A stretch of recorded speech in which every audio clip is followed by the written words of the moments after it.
Hello students, once again welcome back in the session of cost accounting. Now students, in our yesterday's session of cost accounting, we started with the unit number 3, that is job and debt costing.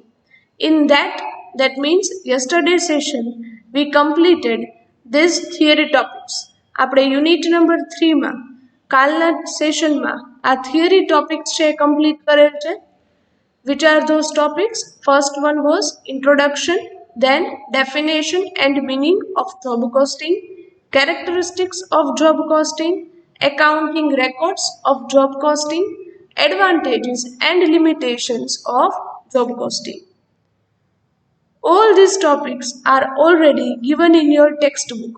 As I told you yesterday, આ unit તમારા same 4 ની ટેક્સ્ટબુકમાં available છે, right?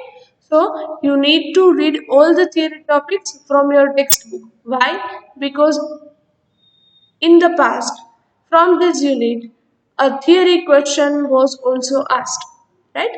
આ યુનિટમાંથી પાસ્ટમાં ક્યારેક theory question પણ પૂછાયેલ છે.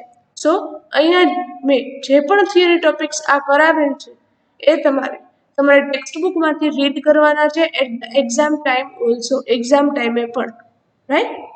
Because તમને થિયરીમાં પૂછે છે કે what is job costing, explain the advantages and limitations of job costing, right? આ ટાઈપના થિયરી ટોપિક્સ પૂછે તો તમને ત્યારે આવડવા જોઈએ, right? So all these theory topics that we have discussed in our yesterday session.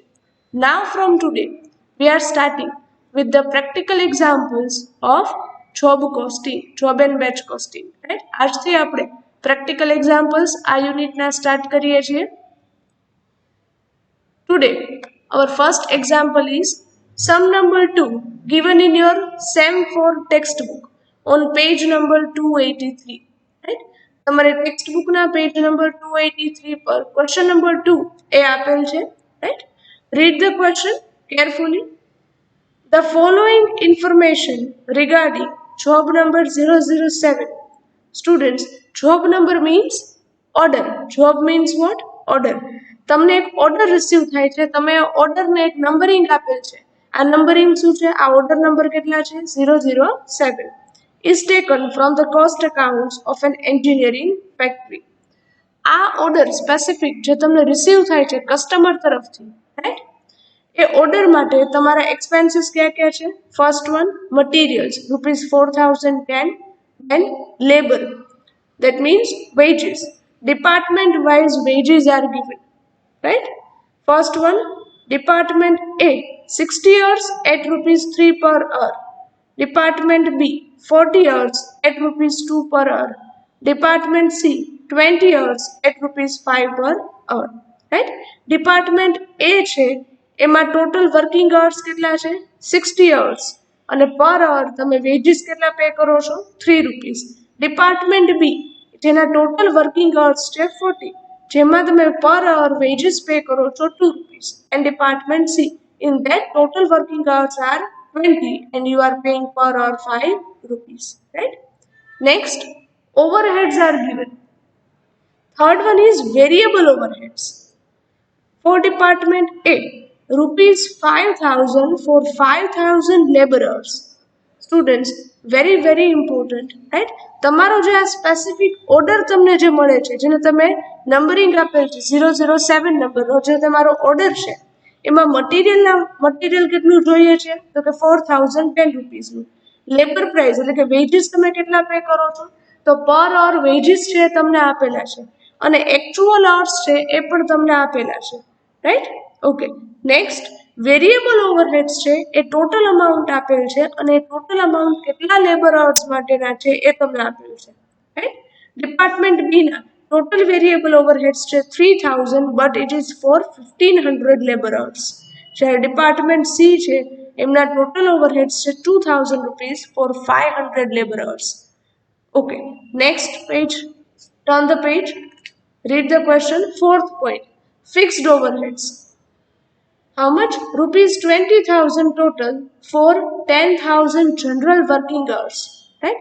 ₹20,000 total છે જે તમને આપે છે 10,000 working hours માટેના, right? What have you supposed to calculate? Read the last line. calculate total cost and selling price by 25% profit on selling price. Right? You need to find out the total cost.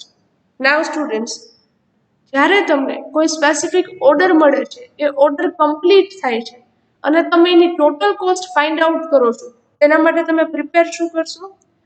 You studied very well one unit and that was unit costing.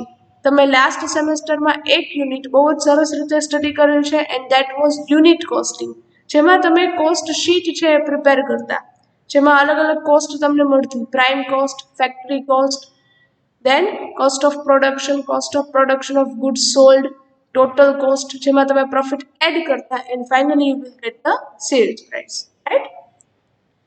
Same over here we need to prepare the cost sheet. અહીંયા આપણે પણ cost sheet જ prepare કરવાની છે, right?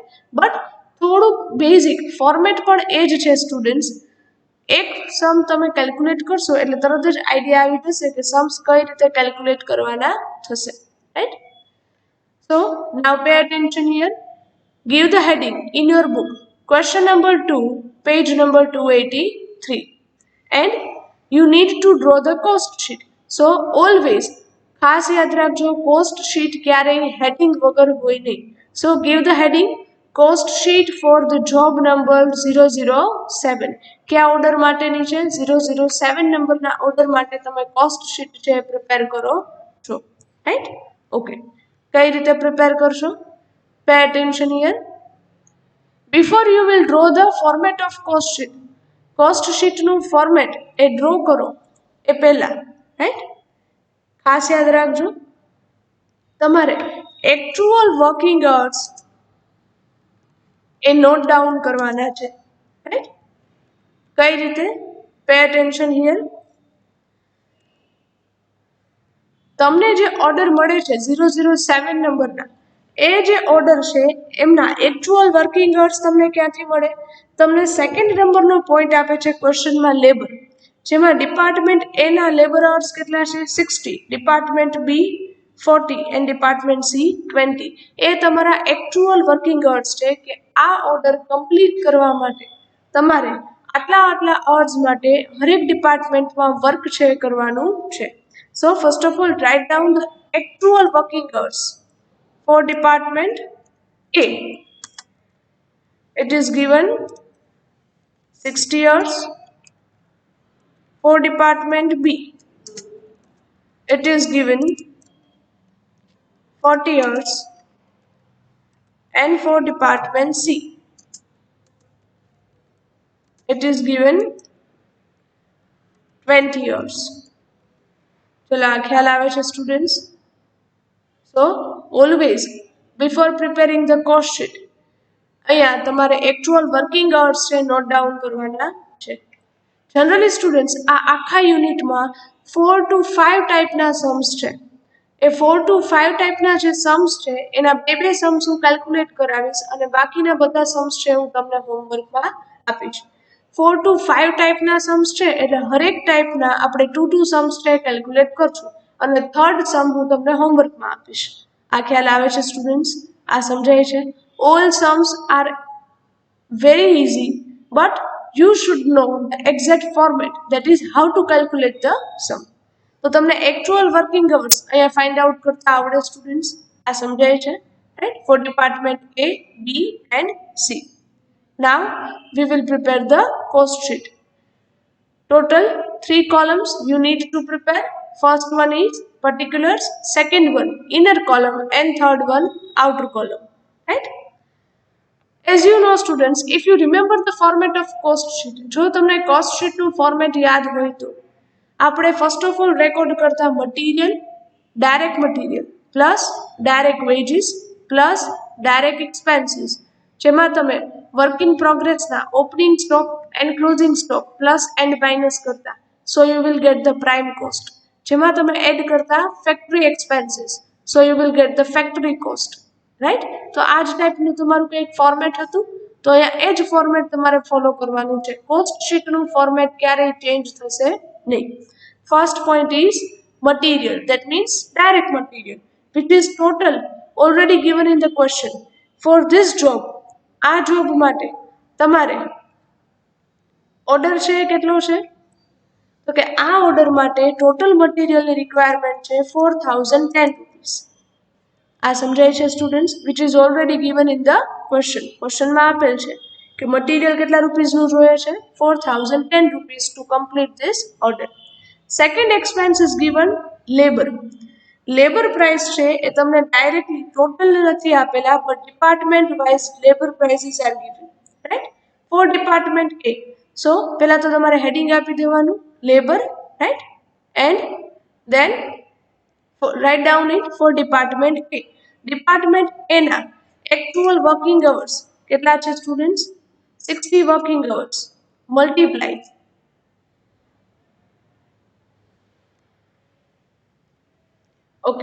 multiply per hour wages are given 3 rupees. આ સમજાય છે students, per hour working hours. So total will come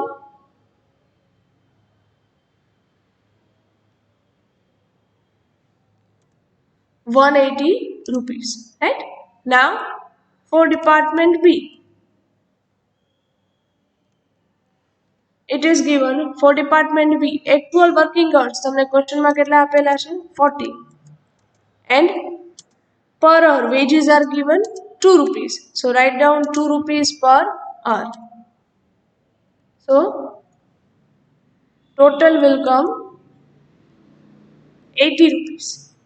And for department C, actual working hours are given 20. So write down 20 hours multiply 5 rupees per hour. So write down 5 rupees per hour. So total 100 rupees. આ ખ્યાલ આવે છે students? આ સમજાય છે? Okay. Now what will we do next? આ ત્રણેયનું total કરી total labour આપણે ક્યાં મૂકીએ છીએ આઉટર કોલમમાં. ચલો આ ક્લિયર થાય છે સ્ટુડન્ટ્સ? આ સમજાય છે? ટોટલ લેબર કેટલા મળે છે આપણે 360 રૂપીસ. આ લેબર તો ક્યાં હતા department wise. Now total wages will come 360 rupees, જે તમે ક્યાં મૂકો છો ડિરેક્ટલી આઉટર કોલમમાં જ્યાં તમે મટીરિયલ રેકોર્ડ કરો છો એ, રાઈટ. નાઉ મટીરિયલમાં જ્યારે તમે લેબર એટલે કે વેજીસ છે એડ કરો છો students, so you will get the prime cost. અહીંયા ડાયરેક્ટ એક્સપેન્સીસ છે આપેલા નથી, તમને ડિરેક્ટલી ઓવરહેડ્સ છે આપેલ છે, and overheads means indirect expenses. So direct expenses છે નહીં. So now you will get directly the prime cost. કઈ રીતે મળે? Material 4010 plus labor 360. So the total prime cost will come 4370 rupees. ચલો આ ખ્યાલ આવે છે સ્ટુડન્ટ્સ? આ સમજાય છે, રાઈટ?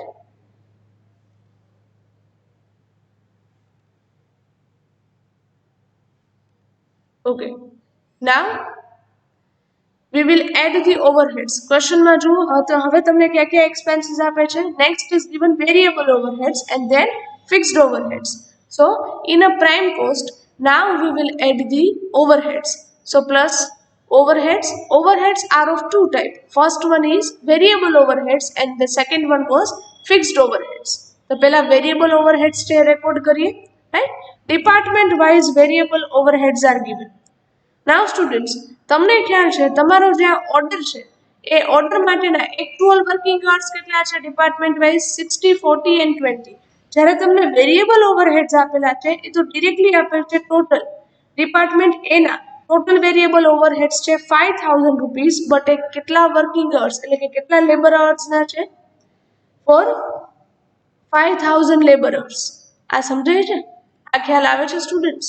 અહીંયા એવું હોય તો actual working hours નહીં, but લખી નાખજો actual labor hours, right? Okay. So department A ના actual labor hours કેટલા છે 60. જ્યારે તમને જે અહીંયા ઓવરહેડ્સ આપેલા છે ટોટલ 5000 રૂપીસ, એ કેટલા લેબર અવર્સના છે 5000 લેબર અવર્સના. તો પહેલા તો આપણે પર અવર લેબર અવર્સ છે ફાઇન્ડ આઉટ કરશું. કઈ રીતે? Pay attention here. પહેલા તો બ્રેકેટમાં એક કેલ્ક્યુલેશન કરીએ છીએ 5000 રૂપીસ ટોટલ લેબર અવર્સ છે, જેને તમે ડિવાઈડ કરો છો, ડિવાઈડ કઈ રીતે કરશો students? Divide by 5000 labour hours. આ ખ્યાલ આવે છે સ્ટુડન્ટ્સ? આ સમજાય છે? રાઈટ? ઓકે, તમે આ રીતે એને ડિવાઈડ કરો છો. So you will get the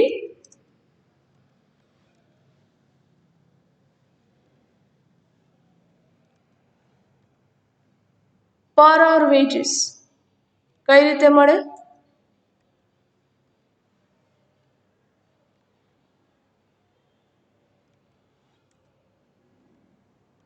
okay, ધ્યાન આપજો. Per hour wages will come 1 rupees per hour. આ સમજાય છે સ્ટુડન્ટ્સ? રાઈટ? ઓકે સ્ટુડન્ટ્સ, તમે અહીંયા આ રીતે લખી શકો છો. Right? For department A total amount of variable overheads are given 5000 rupees. તો પહેલા આપણે એને ડિવાઈડ કરશું 5000 લેબર અવર્સથી. So it will come 1 rupees પર અવર. તમારા વેરિયેબલ ઓવરહેડ્સ ડિપાર્ટમેન્ટ એના કેટલા છે? 1 રૂપીસ પર અવર. હવે કેલ્ક્યુલેશન કઈ રીતે કરશું? एक्चुअल लेबर अवर्स તમારા કેટલા છે? હું તમને અહીંયા એટલે જ નોટ ડાઉન કરાવું છું. एक्चुअल लेबर अवर्स ડિપાર્ટમેન્ટ એ ના 60, રાઈટ? તો આપણે હવે પર અવર લેબર અવર્સ છે, પર અવર ઓવરહેડ્સ છે, એમને એમની સાથે મલ્ટીપ્લાય કરશું. 60 અવર્સ મલ્ટીપ્લાય 1 રૂપીસ પર અવર. આ સમજાય છે સ્ટુડન્ટ્સ? આ ખ્યાલ આવે છે? રાઈટ? ઓકે, ચલો આ ક્લિયર થાય છે students? This is for department A. Now આ જે કેલ્ક્યુલેશન તમે કરો છો એ બરાબર યાદ રાખજો સ્ટુડન્ટ્સ. રાઈટ? આ કેલ્ક્યુલેશન ખાસ યાદ રાખવાની છે. તમારા ઓર્ડરના એકચ્યુઅલ વર્કિંગ અવર્સ છે 60, 40 એન્ડ 20 છે, રાઈટ? Department wise. ત્યારે અહીંયા તમને જો ઓવરહેડ્સ આપેલા છે એ ટોટલ આપેલા છે અને એના લેબર અવર્સ કેવા છે? ડિફરન્ટ. તો પહેલા તો આપણે પર અવર લેબર ઓવરહેડ્સ છે ફાઇન્ડ આઉટ કરશું. પર અવર ઓવરહેડ્સ અહીંયા આવે છે 1 રૂપીસ, જેને તમે તમારા actual working hours labour hours સાથે શું કરશો? Multiply 60 hours. So total will come 60 rupees for department B. Next, now it's for department B. Department B ના total amount of overheads આપે છે 3000 rupees, જેને તમે ડિવાઈડ કરો છો એમના total labour hours 1500 labour hours સાથે. So it will come 2 rupees પર અવર. ચલો આ ખ્યાલ આવે છે સ્ટુડન્ટ્સ? આ સમજાય છે? રાઈટ? તો તમને પર અવર ઓવરહેડ્સ જે મળી ગયા. હવે તમે તમારા એકચ્યુઅલ વર્કિંગ અવર્સ સાથે એને મલ્ટીપ્લાય કરશો. ડિપાર્ટમેન્ટ બી ના એકચ્યુઅલ લેબર અવર્સ કેટલા છે? 40. એમની સાથે કરો મલ્ટીપ્લાય. મલ્ટીપ્લાય 2 રૂપીસ પર અવર. So over here the total will come for department B is 80 rupees. Now for department C. Department C માટે પણ પહેલા તો પર અવર ઓવરહેડ્સ છે ફાઇન્ડ આઉટ કરીએ. Total amount is given 2000 rupees divided by 500 labor hours. So per hour overheads will come 4 rupees. ખ્યાલ આવે છે? રાઈટ? સો ડિપાર્ટમેન્ટ સી ના એકચ્યુઅલ વર્કિંગ અવર્સ કેટલા છે? 20 અવર્સ. હવે એને તમે મલ્ટીપ્લાય કરી શકો આ પર અવર ઓવરહેડ સાથે, રાઈટ? 4 રૂપીસ પર hour. So total will come 80 rupees, right? Now what will we do next? આ ત્રણેયનું ટોટલ કરી અને તમે હવે ક્યાં મૂકો છો સ્ટુડન્ટ્સ? આઉટર કોલમમાં. Why? Because these are the variable overheads. આ ત્રણેય ડિપાર્ટમેન્ટ વાઇઝ તમને શું મળે છે? વેરિયેબલ ઓવરહેડ્સ, તો જેનો તમે ટોટલ કરી ક્યાં મૂકો છો? આઉટર કોલમમાં 60 plus 80 plus 80. So total will come 220 rupees, right? Okay. Now, in a question, after variable overheads, point number 4 is given fixed overheads. તો ફિક્સ્ડ ઓવરહેડ્સની કેલ્ક્યુલેશન કઈ રીતે કરીએ છીએ? એ તમને ડિપાર્ટમેન્ટ વાઇઝ નથી આપેલા, એ તમને જનરલ આપેલા છે, જનરલ વર્કિંગ અવર્સ, રાઈટ? તો તમને ડિપાર્ટમેન્ટ વાઇઝ ફિક્સ્ડ ઓવરહેડ્સ ન આપે તો શું કરશો? પહેલા તો pay attention here. First of all, calculate the total actual working hours. Department A ના કેટલા છે? 60 hours plus Department B 40 hours plus Department C 20 hours. So total actual labor hours are 120 hours. આ સમજાય છે સ્ટુડન્ટ્સ? ઓકે. નેક્સ્ટ, હવે તમે multiply કરો છો. ઓકે, હવે તમે કેલ્ક્યુલેશન કઈ રીતે કરશો? ટોટલ ફિક્સ્ડ ઓવરહેડ્સ ક્વેશ્ચનમાં જુઓ કેટલા આપે છે? 20,000 રૂપીસ. જે કેટલા લેબર અવર્સ માટે છે? કેટલા વર્કિંગ અવર્સ માટે છે? 10,000 વર્કિંગ અવર્સ. આ સમજાય છે સ્ટુડન્ટ્સ? એ જે 20,000 રૂપીસ છે એ 10,000 વર્કિંગ અવર્સ માટે તમને આપેલા છે, રાઈટ? સો તમને પર અવર ફિક્સ્ડ ઓવરહેડ્સ કેટલા મળે છે? 2 રૂપીસ પર અવર. ચલો, આ ખ્યાલ આવે છે સ્ટુડન્ટ્સ? આ સમજાય છે, રાઈટ? ઓકે. નાવ હવે તમે શું કરી શકશો? Pay attention.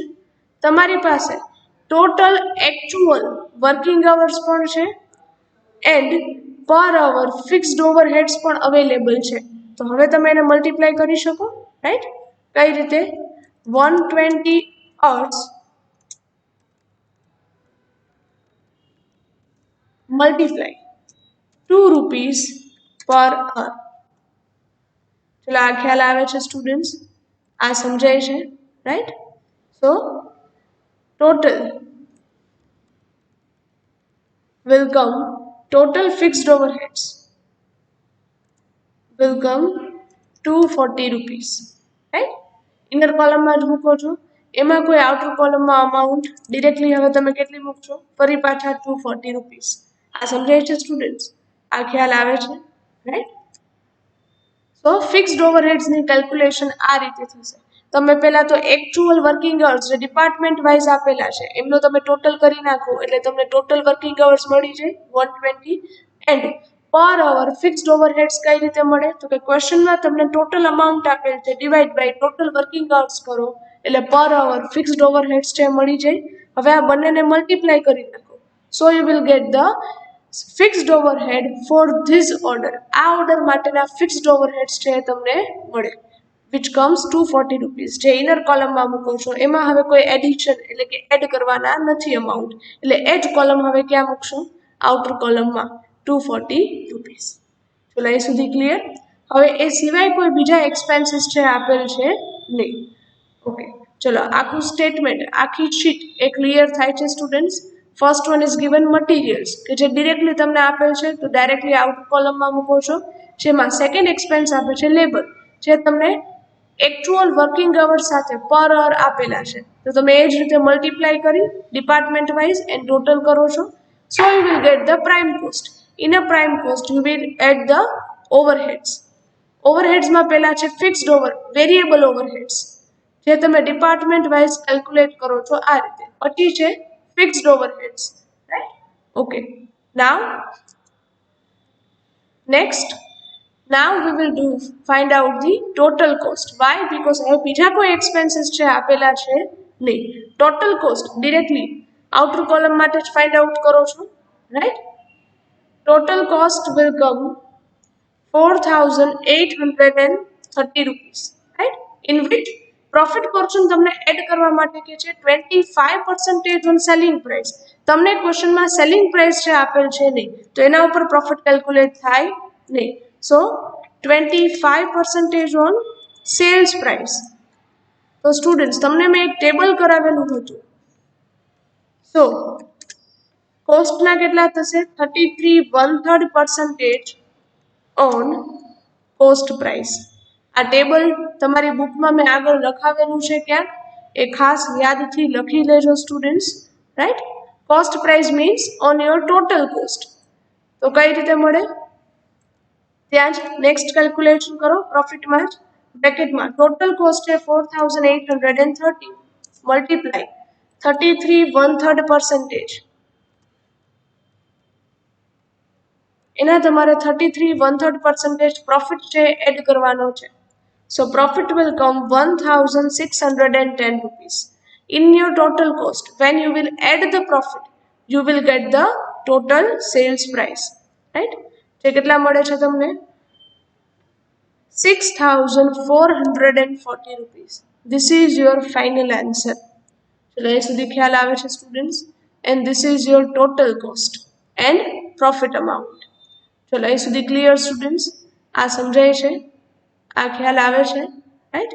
તો સ્ટેટમેન્ટ કઈ રીતે પ્રિપેર કરીએ છીએ? Once again pay attention here. First of all, give the heading cost sheet for job number 007 and note down first of all actual labor hour for this order. આ order માટેના actual labor hours છે ક્વેશ્ચનમાંથી note down કરી લેવાના, જેથી કરી આગળ જતા mistake ન થાય. પછી સ્ટેટમેન્ટ છે ડ્રો કરો છો, મટીરિયલ્સ રેકોર્ડ કરો છો લેબર ડિપાર્ટમેન્ટ વાઇઝ, ઓવરહેડ્સ પણ વેરિયેબલ એન્ડ ફિક્સ્ડ બંને આ રીતે કેલ્ક્યુલેટ કરી ડિપાર્ટમેન્ટ વાઇઝ રેકોર્ડ કરો છો. So you will get the total cost. Total કોસ્ટમાં પ્રોફિટ એડ કરવાનું છે. સેલિંગ પ્રાઇસના 25%. તમારી પાસે અત્યારે સેલિંગ પ્રાઇસ નથી, રાઈટ? સો તમે શેના ઉપર કેલ્ક્યુલેટ કરી શકો? કોસ્ટ પર. વાય? બીકોઝ તમારી પાસે કોસ્ટ અહીંયા અવેલેબલ છે ટોટલ, રાઈટ? તો 25% સેલિંગ પ્રાઇસ પર હોય તો કોસ્ટ પ્રાઇસ પર કેટલા થાય? 33 1/3%. આ કેમ ખ્યાલ આવે? આના માટે મેં પાસ્ટમાં તમને પર્સન્ટેજનું ટેબલ લખાવેલ છે, એ નોટ ડાઉન કરી લેજો. જો નહીં હોય તો આવતા સેશનમાં હું તમને આ ટેબલ છે એ લખાવી દઈશ, right? So calculate the profit and add this, so you will get finally the selling price. તો અહીંયા તમારું સ્ટેટમેન્ટ છે કમ્પ્લીટ થાય છે. ચલો, ઇઝ ધેટ ક્લિયર સ્ટુડન્ટ્સ? આ સમજાય છે? So this is the first question. બધા સમ્સ એકદમ ઇઝી છે, પણ જો તમે ધ્યાન આપશો તો એની કેલ્ક્યુલેશનની સિક્વન્સ છે એ સમજશો તો, રાઈટ? અધરવાઇઝ નહીં. સો આ યુનિટ ડિફિકલ્ટ પણ છે અને ઇઝી પણ છે. સો બરાબર રીતે સમજશો, right? So here with this we are ending up our this session. Thank you very much and have a nice day.